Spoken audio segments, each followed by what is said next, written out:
So how's everybody doing? Very good. I'm here to take over your classroom for the last time. This is it, I promise. Anyways, good question for you. How many of you people like to travel with all the new security measures? No, I hate it. Exactly. Makes me sick. It's a pain, right? Yeah. Yes. Well, today that's what I'm going to talk about. I'm going to talk about the TSA and why it needs to be changed.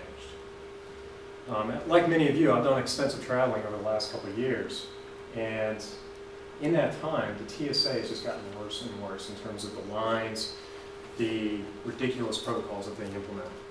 So I'd like to talk about why it's ineffective, why it violates our privacy now with the new measures, and what can the TSA do to be better.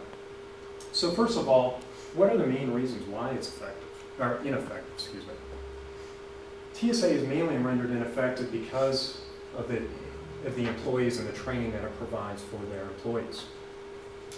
According to Thomas Frank from the USA Today, 75% of test cases at LAX that had sample bomb parts went untraced. Wired News reported that only 1 in 5 major airports actually had a retraining computer terminal set up. And also Scott McCartney at the Washington Street Journal mentioned that the TSA makes no time for employees to get retrained. So while we're spending all this time going through those lines, we're actually getting investigated by people who are not properly trained. Where is the security in that? Why must we suscept ourselves to this if it's not even proper in the beginning? Also, one other thing, according to Barbara S. Peterson, who's the author of My Life as an Airport Screener, she mentions that anyone can be selected at random for a random security screening, whether it be a little kid, an older woman, it can be anyone. Don't you agree that there's certain people that should be flagged at certain points, certain people that should be exempt at certain points, rather than wasting our time on a 2-year-old that is getting patted down? So the TSA has said, okay, well, now we're going to look at everyone. We're going to start using these body scanners. We're going to suscept everyone to these. But guess what? Those aren't even really hiding the true cause of the problem. Once again, 75% of the checked baggage is not getting found. So the body scanners, they're stripping away our Fourth Amendment. You know, they're invading our privacy. People get to see us naked.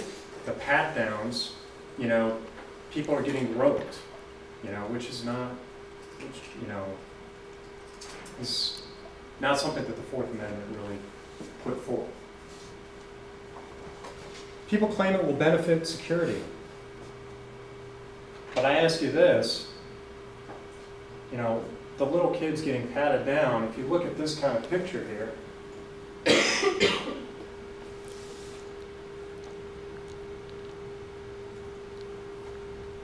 mean, this is what's happening right now. The other thing is the body scanners aren't really proving to be all that useful because of the fact that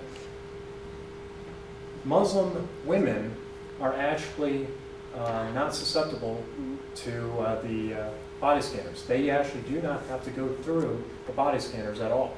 And that is something that was put forth by the Council on American Islamic Relations. So while you, me, and everyone else practically in this room has to go through it, there are certain people that do not. So once again, we're putting forth a political correctness attitude rather than a security attitude with these new body scanners. How is that secure? The new body scanners also cost between $130,000 and $170,000, according to Michael Chertoff of the Washington Street Journal.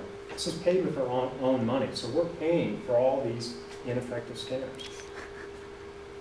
A third-party study by Patrick Wagstrom indicated that the new devices are likely to produce 3.3 more cases of cancer every year, while only saving 2.4 lives a year.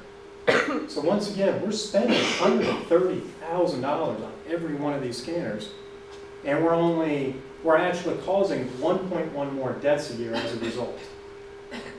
How is that really doing anything for our security? If you ask me, I think the terrorists kind of won a little battle on that. We're spending more time in lines, we're getting patted down, and we're sacrificing our personal rights. It's not right. So what should the TSA be doing? Well, first of all, according to Rick Francona, who is a former security officer, he mentions that we should adopt some of the Israeli methods. The Israeli, they don't use body scanners. What they do is they actually, you'll be driving to the airport, they'll first, kind of like do a glance in your cars, see if anything is suspicious. Then you go on, you present your documents, they ask you where you're going, what are you going to be doing there, why you're going, all that, those kind of interview questions. If anything is suspicious, they'll pull you aside, they'll do further investigation. But they're not strip searching them. We need to spend the extra money on training. Right now all these people are not getting properly trained, so we need to focus more on that rather than spending money on these body scanners. In summary, the TSA has become pretty much a bloated monster. It needs to be controlled. We need measures to stop them from taking away our personal privacy. It needs to step up its training. It needs to do away with the body scanners since it hurts more than it protects. And we need to adopt the methods that the Israelis use. I'm not saying that we don't need the TSA, we just need it to be better. Basically, I'm saying enough is enough, and I believe Benjamin Franklin said it best. Those who would give up essential liberty to purchase a little temporary safety deserve neither liberty nor safety. Thank you.